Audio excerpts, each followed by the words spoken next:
If, by some tragedy, a demon is freed to exact its own desires upon any active living sphere, it may then subdue and absorb said resident sphere. From there, the entity's power may extend out through various gates and created portals to wreak ongoing havoc and destruction. As with natural spheres, demons will attempt the conquest of other demonic realities, thereby entering into vast wars against other demonic personages via the transmutation of large numbers of both living sentient beings and reanimated, controlled undead.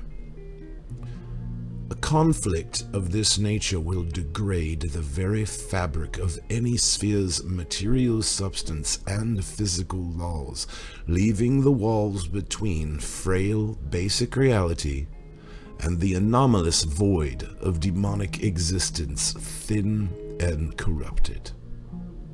It cannot even be conjectured upon the number of worlds that have collapsed under the strain of such wars. Chapter 7: The Book of the Skull.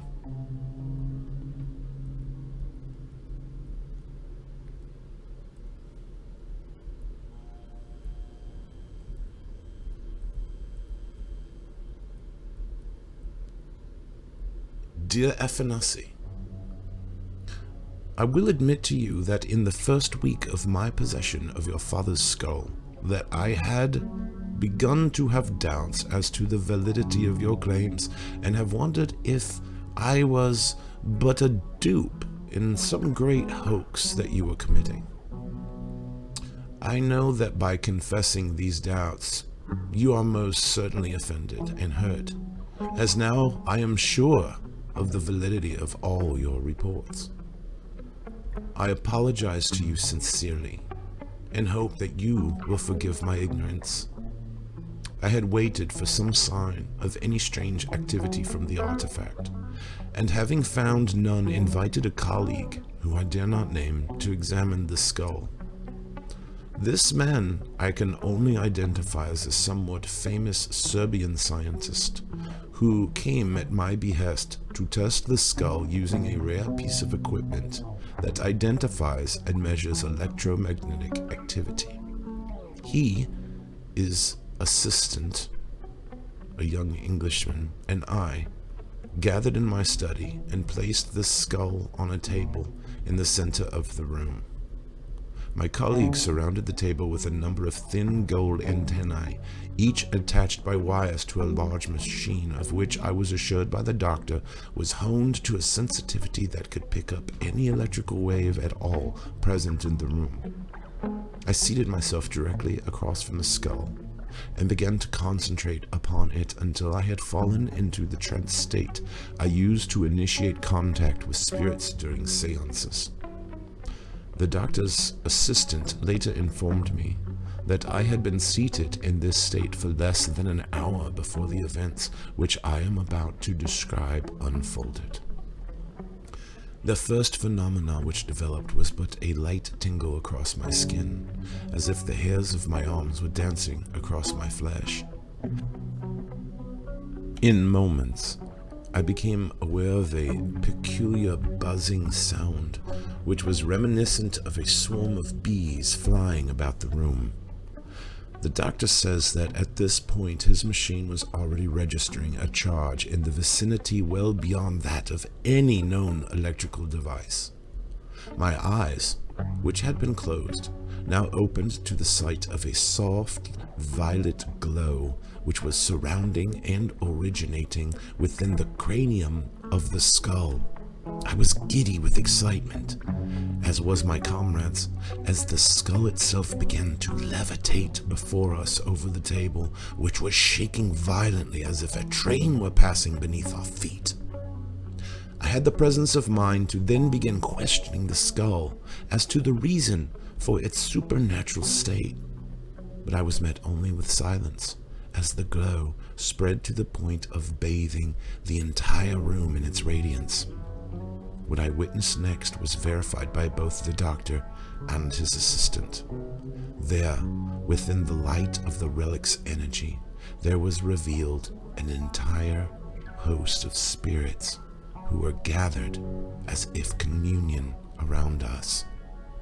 The doctor's assistant later acknowledged that he had counted the number of the translucent white specters to be somewhere in the range of 30. I tell you with all honesty that never before have I ever encountered such an entourage of human spirits, and never have I seen them so acutely aware of the living beings, us, in their midst. These various spirits held every appearance of being drawn from vastly different times and cultural backgrounds, and their manner was one which declared not only an interest in communicating, but an excitement at the opportunity. Their voices, Afanasi, they spoke in a jumble of languages and dialects that in moments became maddening. And soon we stood with our hands over our ears as we helplessly tried to block the babel of desperate pleas and explanations. I had fallen to my knees, begging the skull to cease this demonstration, and almost wept with gratitude as the light receded and the relic slowly descended onto the table. Later, as we collected ourselves, and I calmed my nerves with vodka and cigarettes, we studied the findings recorded by the machine. According to the readings taken at the height of the phenomena, the skull had been generating an electrical output close to that found in a bolt of pure natural lightning. I tell you, my beloved friend, that I do not know whether to be grateful that you have allowed me the chance to experience the power of this artifact, or be terrified at the truth this knowledge might expose. As of right now, I am wondering if it might well be a fact that we here as living beings on Earth are surrounded by the spirits of the dead. Sincerely, Arkib Zolkin. The letters of Madame Arkib Zolkin.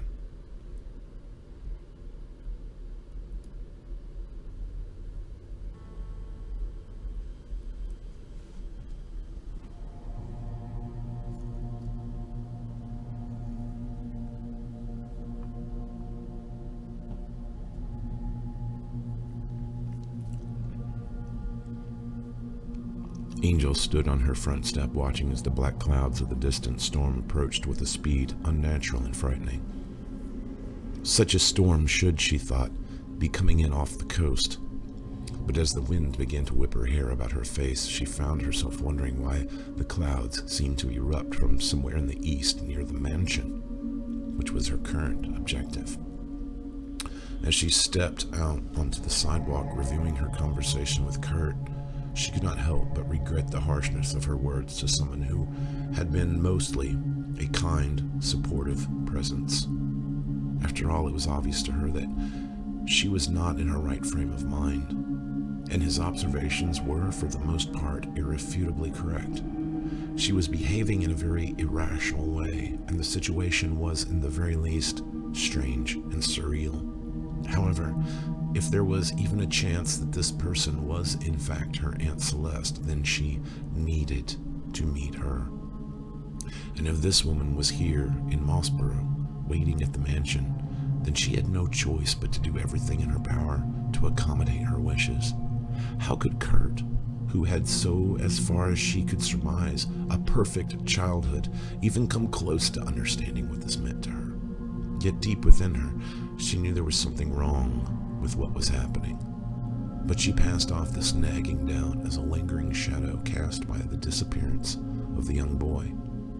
She could not believe that these two occurrences could in any way be linked. She wished that Cho was not sick and could at least accompany her on her journey. Cho was a firm foundation for her to rely on. Unfortunately, every time she imagined telling him about Celeste, she could hear him saying almost exactly what Kurt had told her on the phone. She was acting like a child. So now she was sick and feverish, walking down the street as a storm roared on the horizon, and wondering how she was going to get to the mansion. After what seemed like an eternity, she had passed onto the town square, and rain was falling onto the rooftops in heavy sheets as thunder boomed above in sharp cracks that sent her heart racing. She was so on edge that when the car pulled up beside her, she jumped, startled and shaking. She placed her cold hand over her pounding chest and sighed in relief when she realized that it was, unbelievably, the only taxi that frequented the town. And smiling at her, from beneath a wide-brimmed hat with an ornate silver-buckled brim, was the familiar face of Choctaw Steve. Poor timing for a walk, he laughed, turning down the volume of his stereo, which was playing what sounded like Fleetwood Mac's Rumors. "Yeah, but good timing for you, Steve. I need a ride," she said, brushing the flat, soaked hair from her eyes with shaking fingers. "Climb in before the wind blows you away." He got out of the car and opened the back door, his long duster flapping like a cape around him. She jumped in and he closed the door, returning to the driver's seat calmly as he removed his hat and brushed the rain from his hair with a brush that sat on his dash. She surveyed the interior and smiled at the collection of pizza boxes and fried food buckets. Steve's love of the local cuisine was legendary, and it was well known that he often accepted free meals as payment for his services as a driver and blues guitar player. She had only heard him play once at a blues bar called the Freeman, but she would never forget how surprised Rick and Joe had been when he had wowed the audience with a note-for-note rendition of Texas Flood. "He should be in Nashville," Rick had said, shaking his head with wonder. Joe had retorted by saying, "They don't pay in frog legs in Nashville." Why aren't you at home, in bed like the rest of this town?" Steve said as he began to drive around the square.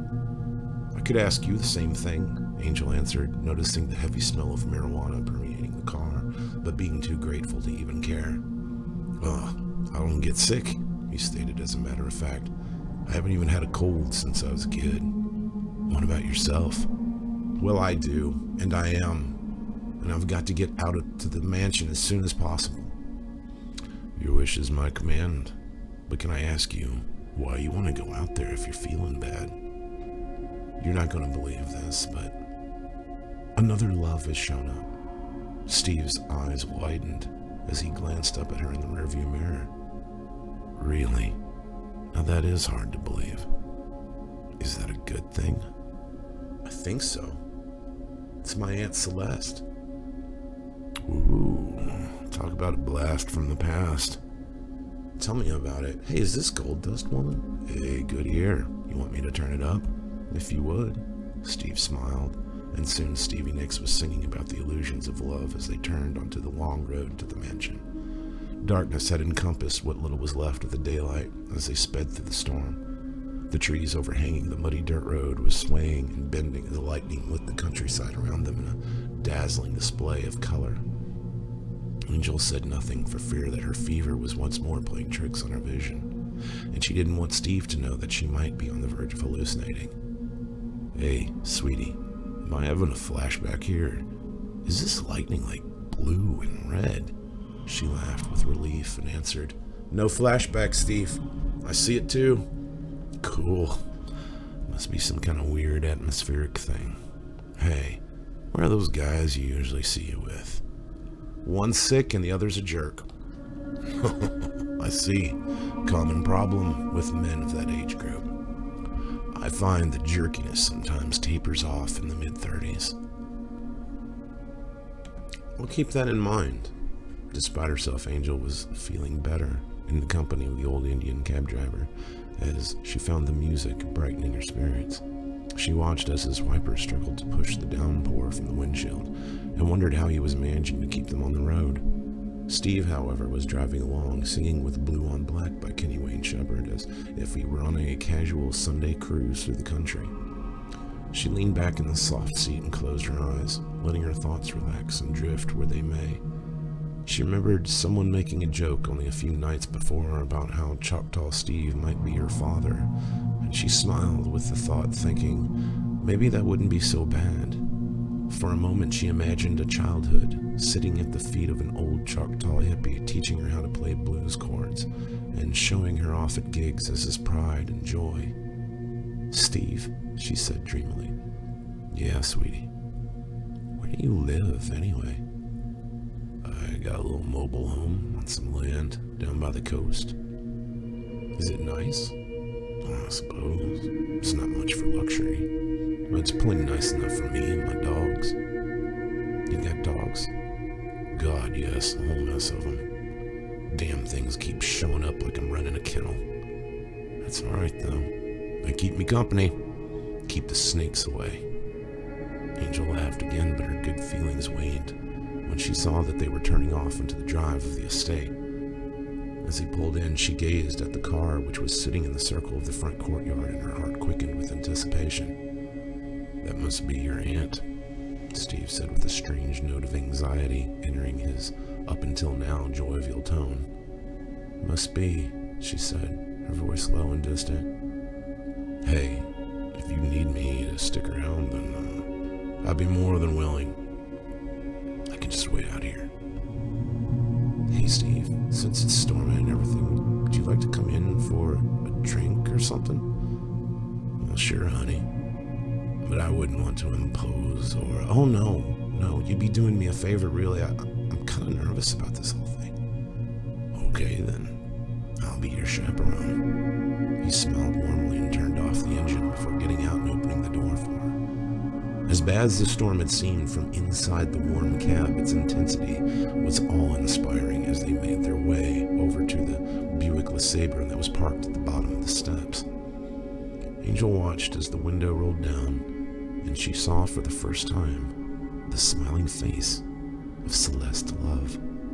It was then she knew that this was indeed her aunt, for every feature was a testament to her likeness to the portraits in the house, and Angel herself.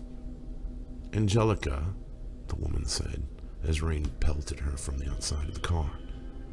"Aunt Celeste?" Angel returned, her heart now exploding with excitement. She watched as if in a dream as the tall woman stepped out and embraced her. "I was afraid you wouldn't be able to get here in this storm," Celeste shouted over the thunder, holding Angel by the arms, her smile bright and maternal as lightning flashed over the house. "I probably wouldn't have if it wasn't for my friend." Angel turned and held out her hands to Steve, who she pulled closer by the sleeve of his coat. She was surprised as Celeste stepped back and released her grip on Angel as she almost fell back into the car. "Pleased to meet you," Steve said, smiling as he dipped the brim of his hat respectively. Celeste seemed to collect herself and move forward, smiling with embarrassment. "I'm so sorry," she apologized awkwardly. I didn't see you." "That's quite all right. Hey, we better get inside before this wind blows us away." Angel felt him tug her towards the house and nodded her agreement. Together, the three of them walked up the steps to the door. Angel began fumbling for her keys, but as she placed it in the lock, she noticed that it was already undone. "Teddy," she said under her breath. "What's wrong?" Celeste asked, calmly as they entered. "Oh, one of the staff must have left the door unlocked." "I'm sure it was an accident," Celeste commented as she removed her coat and placed it on the rack by the door as Steve closed it behind them. "Of course, I'll remind him tomorrow," Angel said, as she began flipping the line of switches on the wall, bringing the mansion to life with bright, warm light. "I'll build a fire, and we can sit in the study. Steve, if you're hungry, there's food in the kitchen, right there through the dining room. There's wine in there, too, if you like." "I knew hanging out uptown tonight would prove worth my while." Grinning happily, he walked off towards the wide hall of the dining room, his snakeskin cowboy boots clopping against the tile as he went. Angel smiled as Celeste took her by the arm and they walked to the study side by side. "Oh, my dear, I have been waiting for this moment my entire life," she said, taking Angel's hand in hers, which was so cold that Angel almost withdrew. "You're freezing," Angel said, rubbing the woman's long, thin hands. "Get in here. I'll get that fire going." "That sounds wonderful." You really are a beautiful girl, Celeste said, stopping and gazing at Angel with a wistful expression, her large green eyes shining as she reached up and touching Angel's face with the tips of her cold fingers. Thank you, Angel replied, embarrassed, but refusing to pull away in fear of insulting her newfound relation. Let's get you warmed up. We have a lot to talk about. So much to talk about, Celeste said, dropping her hand down after a moment and following Angel into the study, her fingers rubbing together at her side, as if still remembering the feel of Angel's soft skin.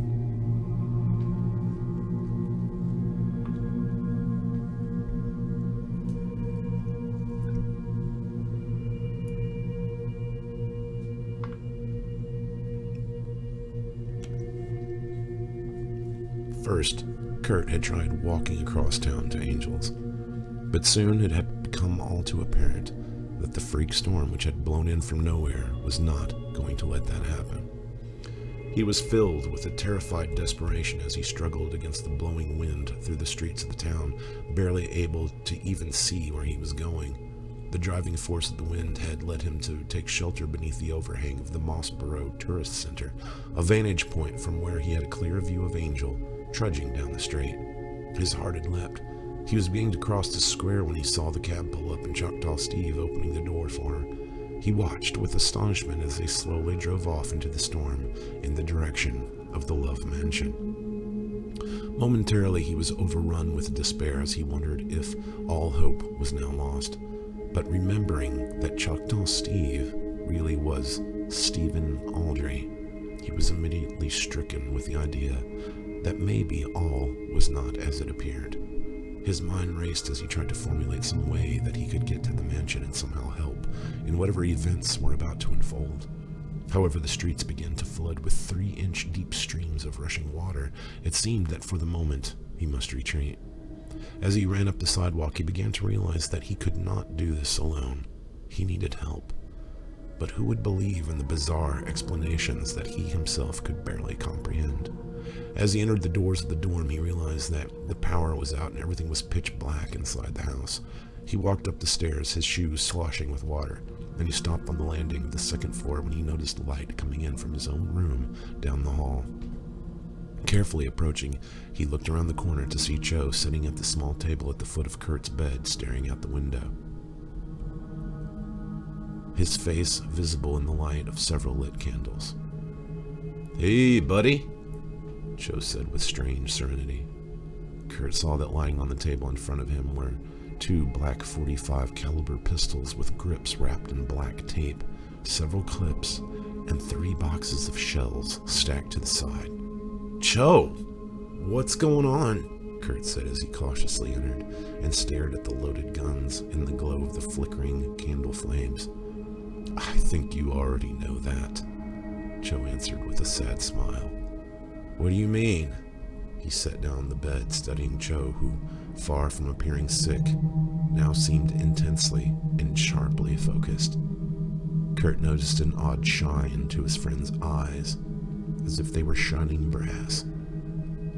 "How long has the skull been talking to you, Kurt?" Relief flooded every nerve in Kurt's body as he answered. "Since the party, out at the mansion. Wow, and it took all this time for me. He must really be something special. I don't know, man. But if you're awake, I could really use some help. I'm awake, Kurt, if it's not already too late. Where's Angel?" "The mansion. She thinks her long-lost aunt has come home." "Oh, she's still sleeping then. Is it really her aunt?"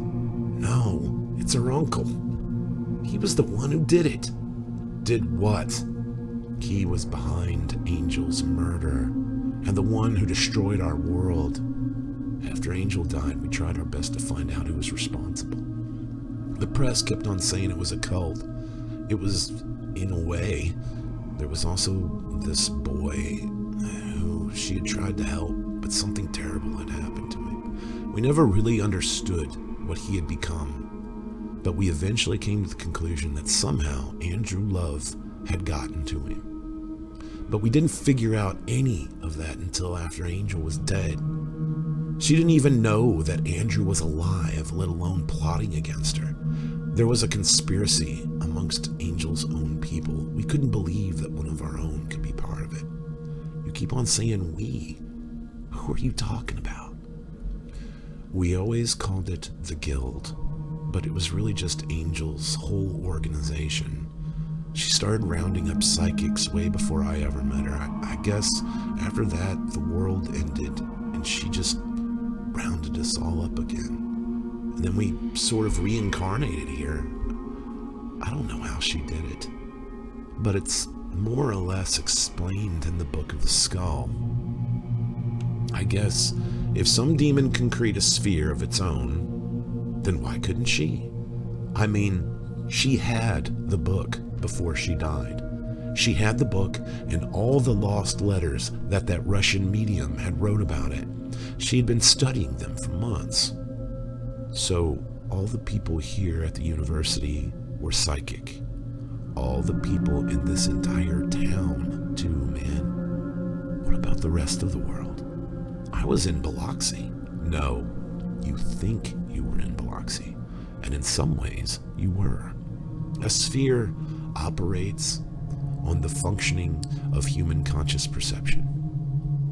You have to accept the idea that you create reality as you perceive it, and vice versa. If you were to leave here, hop into a car, and drive to Biloxi, you would end up in Biloxi. There would be people there, and you would interact with them. If you took a space shuttle into orbit, you would go into outer space and see the Earth below. But at the same time, you would still be inside Angel's sphere. The people you met are in their own sphere, and the Earth you saw from space in its own as well. However, you would exist apart from their reality while still passing through it. Once you returned here to Mossborough, they would never remember meeting you, and all the marks of your passing would disappear. Solid physical reality is no more solid or physical than the thoughts you use to describe it. The word sphere is not meant to describe a round bubble that contains physical space, but a condition of conscious perception. The normal set spheres of known reality that the skull calls natural spheres are bound by physical laws.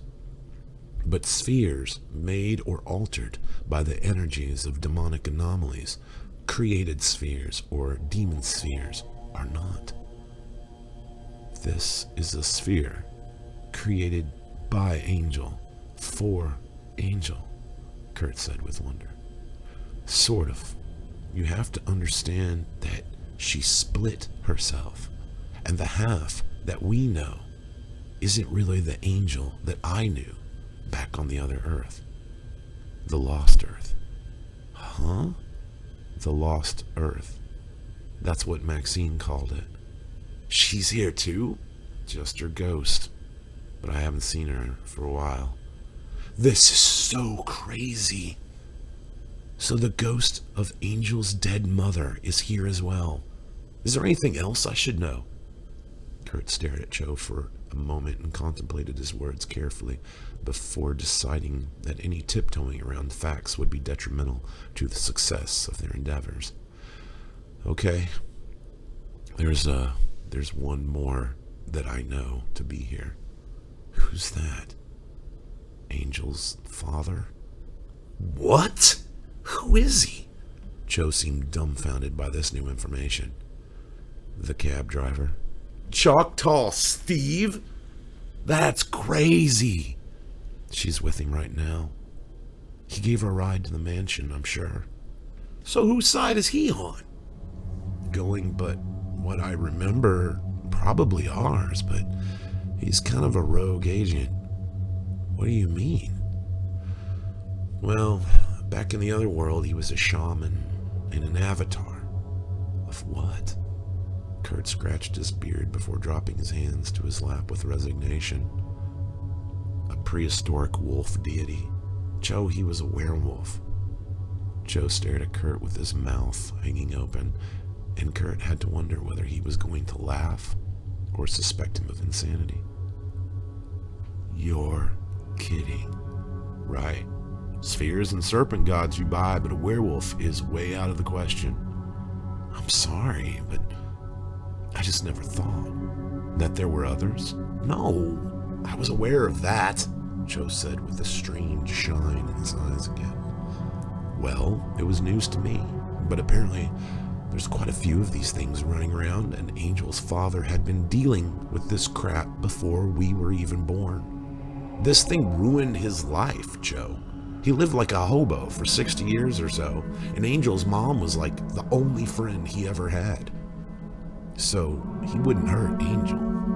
Dude, I think we're lucky she's with him. Does he know what's going on? On some level, he's got to. I mean, I had a whole dream walk conversation with him, and he seemed way ahead of the curve compared to anybody else. We can only hope. But the question remains, what are we going to do?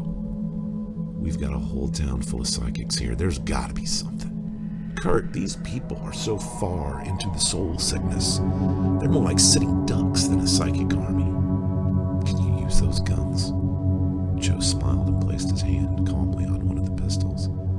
Dude, that's what I do best. What exactly did you do in your other life? It's a really long story, but I was Angel's bodyguard for a while. What about you? I was a hopeless drug addict and apparently a healer for about the last month of my life. Healer, huh? I had a special ability too, but Angel has conveniently blocked it. Why would she do that? Because it made me miserable and turned me into a real piece of shit. So I guess when she brought me here, as she thought I would be happier without it. What was it? Oh, I had a 3-minute head start. I perceived reality exactly 3 minutes ahead of time. It was kind of like a movie that was always running in my head, except that the movie was real and I just watched as events sort of fell into place. It drove me crazy, but I could act to change what was occurring within those 3 minutes. She hired me so I could use it to protect her. Something else happened too before I left that world, but I'm having problems remembering everything clearly. I can see where that would get incredibly hard to cope with. You don't even know the half of it. But anyway, the real thing I'm wondering now is if anyone else in this town has awakened yet. As Kurt studied Joe, he now realized that his roommate's eyes had indeed become strange, golden, and cat-like.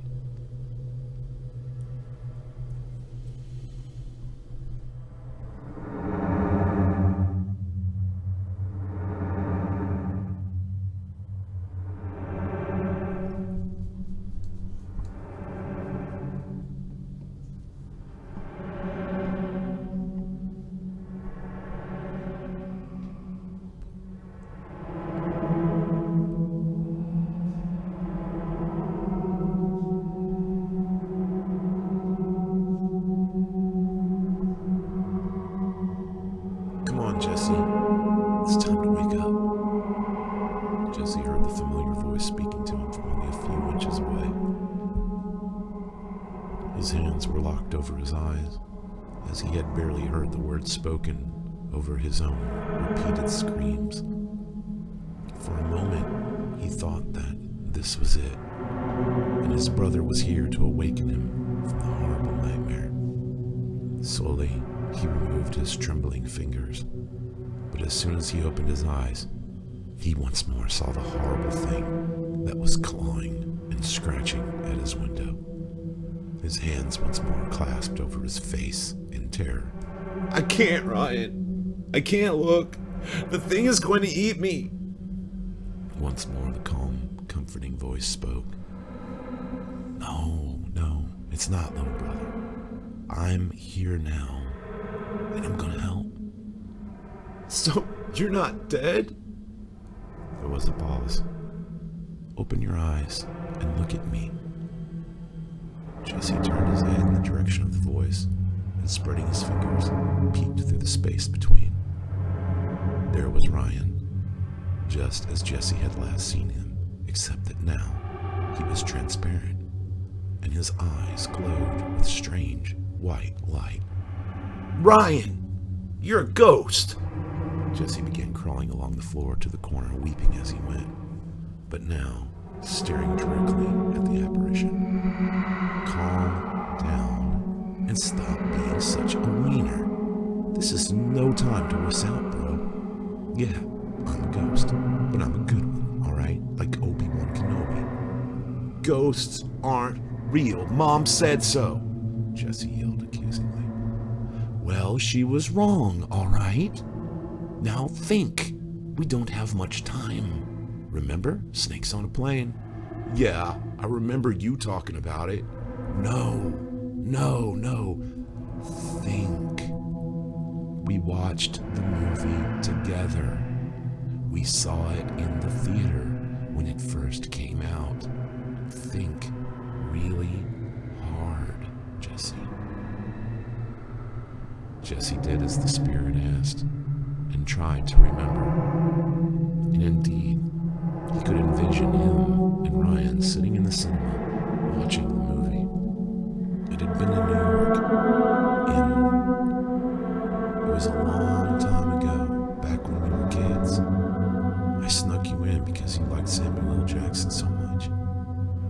You went through a whole phase where you were mad because Mom wouldn't let you shave your head like him. That was in 2006, Jesse. As Ryan spoke, Jesse began to remember. There hadn't been many times when they were together, because Ryan had been older and always running with his friends. Jesse had been left alone with their mom because their dad died. And Mom was an alcoholic. I left you with her alone all the time, but I never thought she would hurt you. Then one day you were sick, and I went to school. She was so drunk that she gave you the wrong pills. They were sleeping pills instead of Tylenol. You went into a coma. I thought you'd never wake up. I felt so bad. I went to one of those clinics that Angel Love, the woman from TV, had opened. She just happened to be there that day. She came to the hospital. She healed you. And when you woke up, you could do things. She had us removed from Mom's, and we went to live with different parents who could do things too. We lived an entire lifetime in another world until the snakes came. Jesse finished, staring at the ghost with new comprehension, just as the glass of the window shattered and the thing began crawling in. The skull, Jesse. It said we can use its powers if we need it. Jesse leapt up and snatched the lightsaber from the floor. All of a sudden his body felt very small and clumsy, but he remembered that he had used to be able to channel energy. He could make light bulbs glow in his hand, and later, when he was older, he could recharge cell phone batteries and had even jump-started cars. As the thing slid inside, broken glass lodging into its rotted flesh, Jesse concentrated on the purple glow and watched as the light increased until it filled the room like a raging violet fire. The thing curled against the wall as its flesh began to sizzle and bubble like bacon in a hot pan. Ryan's ghost was laughing and cheering ecstatically as one huge pulse of power filled the room like a sonic boom, and the grotesque mutation was disintegrating where it lay. Jesse ran to the window and, careful not to step in the shards of scattered glass, he gazed out across the backyard. The pulse had carried out into the night, and the shambling things were gone for the moment. He turned to the ghost, who was gazing at him with undiluted pride. Holy shit, Rye. I'm a little kid.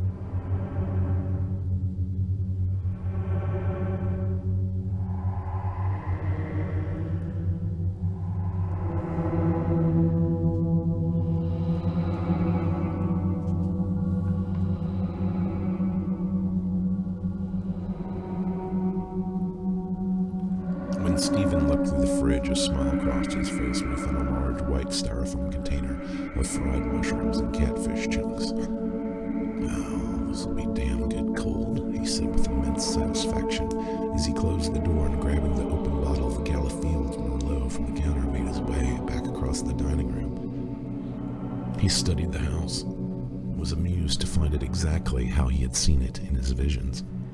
He stared at the empty chair at the end of the dining table where he could still see the skull sitting quietly in its robes before it had begun speaking over the dinner.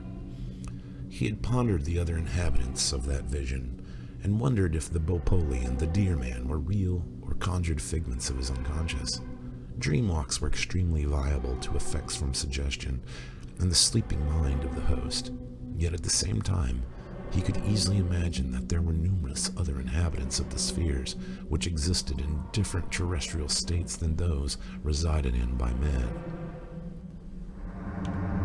As he entered the study, he immediately noticed the huge fire roaring in the hearth, and of course there was the heavy, musky odor that exuded from what appeared to be Celeste Love, who sat comfortably in a chair across from Angel. Angel was sitting calmly on the sofa, and Stephen could tell by the dreamy, glazed look in her eyes that, while he was gone, she had succumbed utterly to the bewitchment of the sorcerer. As he entered the room, she turned and looked at him as if from the depths of an opium dream, and smiled. "Stephen, I've been thinking that I and Aunt Celeste has so much catching up to do that will probably take all night. I left you some money on the table for your trouble." He smiled warmly as he pulled a chair out from the very table where Angel's friends had sat several nights before playing cards, and sat down. "My dear, I have no intention of going anywhere." He pulled the cork from the bottle with his teeth, and spitting it out, took a long pull of red wine. He grinned inwardly, as well at the look of the rage burning in the eyes of the older woman. "I'm not really asking, Steve," Angel said with irritation. "That's just fine, sweetie. You all just go on with your conversation and I'll enjoy this here cold catfish." He took a bite to overstate his point and chewed happily as the two women looked at each other. "She wants you to go," came Celeste's voice, venomous and cold as it cut through the room like a razor. "No. You want me to go. She doesn't know what the hell's going on." As if to substantiate this comment, Angel looked from one face to another with outright confusion. "Steve, this is my house, and I don't know what's wrong with you, but you have no right to be here if I do not want you here. You know, it's really a shame, but me and the Skull were hoping you'd be awake by now. Honestly, hon, I'm tired of playing these little games, and I'll be damned if I'm gonna sit here and pretend like I don't see right through this snake's little illusion." At that, Celeste stood from her chair and pointed at Stephen with quickly overflowing wrath. "You better get out while you still can," she shouted, a glimmer of green light flickering in her eyes. "Really?" Stephen laughed, leaning forward on his elbows, his teeth bared with more than just mirth. "I would say the same to you." Angel was perplexed, but whatever spell clouded her mind held, and she still sat stupefied and confused. "Why? What are you going to do to me here?" The sorcerer laughed haughtily as she sat down beside Angel on the couch. "I know your game, Andy. The problem is, you're still too ignorant of the rules and the players. You thought you could just show up, put Angel under your power, and then take over the whole show. Here's the hitch. You weren't invited to this party, and you left the door open on your way in. The thing that came through that portal tonight is a lot badder than you can imagine, and it has you as a number one on its hit list." "What are you talking about?" the woman said in a much lower tone. She spoke as if they were parents having an adult conversation in the presence of a child. What gets me is that the skull was trying to prevent all this and keep things in some kind of order, and still off you went, killing and throwing your weight around like you were back in your own sphere. Did you ever even bother to read the book? I mean, the first thing you did was violate the number 1 rule. Only the dead may travel. Hell, the wolf was a prehistoric caveman god, and it knew that. There were other entities back in the other world, man. What did you think? It was just me and you? And then, after you made a shithole out of the other sphere, you turned around and you left. So a bunch of them hopped aboard some poor idiot and came on through the gate.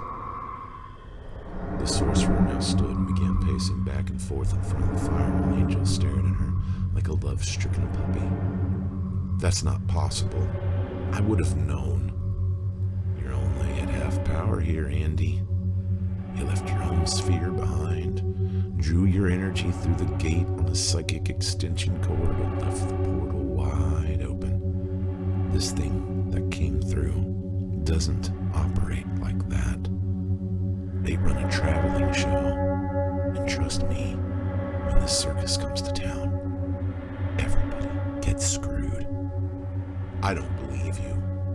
You're trying to stall so that you can get the girl. Look out the window, man. Blue and red lightning. It's altering the space around it. It's coming for all of us. And the kicker is, I'm not really even sure what it will do when it finds us. I got a hunch, though, that it will be very, very bad. Even if this were true, what do you propose we do? Stephen then slammed his fist down on the table, knocking over the wine, which ran like blood onto the carpet. No longer smiling, he rose from the chair and, holding his hand in a fist, said, "She's got to wake up. She has to assimilate with the power she has divided from herself. Angel has got to remember. No, I will not allow it. This is my home, and she has provided it for me." The features of Celeste were fading, and the rougher masculine face of Andrew Love began to appear. "This isn't your home, you fool. Your home is sitting submerged in a swamp on a planet that you destroyed. You have the power to bring her back and reunite her with the energy that made this sphere, and you have to do it now." Lost in a wave of anger and trepidation, Andrew's illusion shimmered before fading like a mirror melting to water. What stood before Angel and Stephen was a hideous monstrosity with the upper body of the man who had once been Andrew Love, but with the everything below his torso transfigured into the long, shining, olive body of a serpent. His massive coils stretched out, seething and twisting around the room. His eyes were now reptilian, and fangs shone behind his sneering lips. "You will not tell me what is to be done. You're a liar, and I will devour you for your deceptions." Angel's stupor was broken by the sight of the Naga, and she fell to the floor, crawling in terror to the far corner of the room. Steve leapt across the table, a haze of red fire pouring out from beneath his clothes as his hands cracked and stretched into claws. Angel watched transfixed as the old Indian's eyes glowed and his face began protruding out into a snout lined with fangs that tore through the gums of his mouth. In moments, she beheld a man-beast that was steadily growing in stature until it towered larger than a bear. The werewolf wasted no time and launched itself at the Naga with the speed of an oncoming truck, pinning the sorcerer to the mantle of the fireplace. In a blurred volley of tearing claws and ripping fangs, the Naga retaliated by sinking its own fangs deep into the beast's shoulders, but only for a moment before the werewolf grabbed it by the back of its head and smashed its face first into the bricks of the mantle and on through into the fire. Shaking with panic In terror, Angel crawled to her feet and ran hysterically from the room and down the corridor. She slammed into the doors before flinging them open and running out into the storm, her eyes locking on the cab which she sat waiting. She flew down the steps and stumbled a door on the car until she found the door handle and got in. She looked frantically at the ignition and screamed with triumph as she saw the keychain dangling there. She started the car and, throwing it into gear, hit the accelerator with all her might, and the wheels, spinning, took off, fishtailing around the loop of the drive before speeding up to the muddy trail to the road. Her mind was no longer working, as she knew only fear and the instinct to get as far away from the mansion as possible.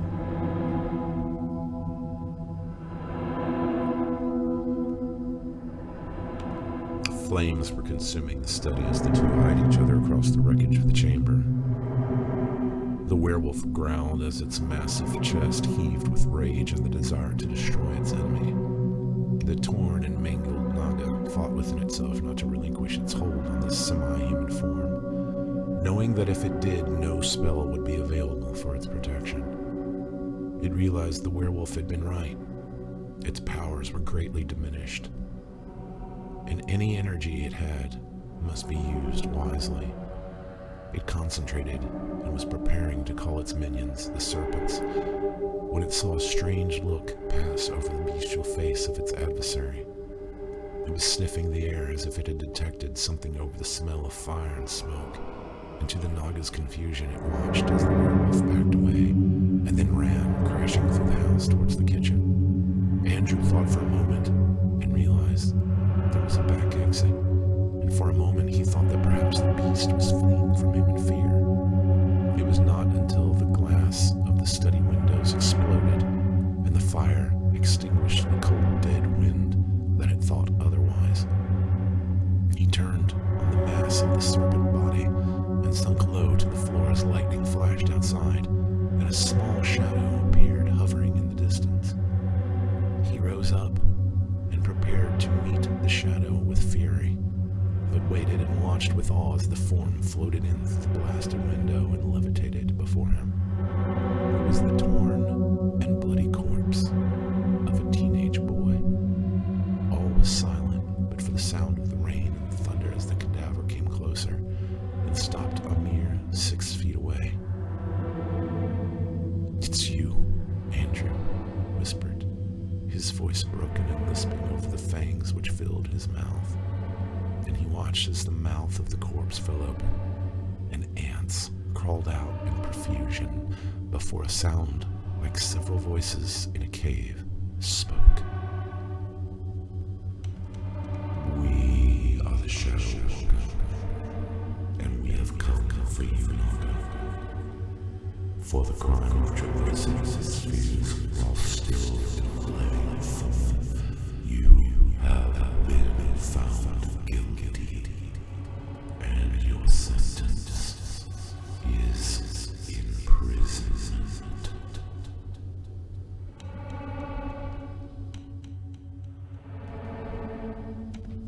Before he could speak or act, Andrew felt the floor beneath him become animate and soft. He looked down and watched as the boards on which he was supported became a seething pool of thousands of crawling insects and twisting, crawling worms. Consumed by this mass, he was submerged and knew only that he was sinking down into the floor of the house, screaming. When his eyes opened, he lay on a cold stone in a chamber he remembered all too well as the same where David had been imprisoned so long ago. Shackles flew out from the darkness, propelled by an unseen force before the manacles latched onto his wrists and dragged him screaming against the wall. He hung there trying to think clearly of some way to free himself. He tried to use a spell to undo the locks of the shackles, but there was no glow from the tattoo and no effect for his effort. He thrashed and pulled for what seemed an eternity, but soon lay exhausted and weeping in the chamber his own parents had designed to hold one such as he.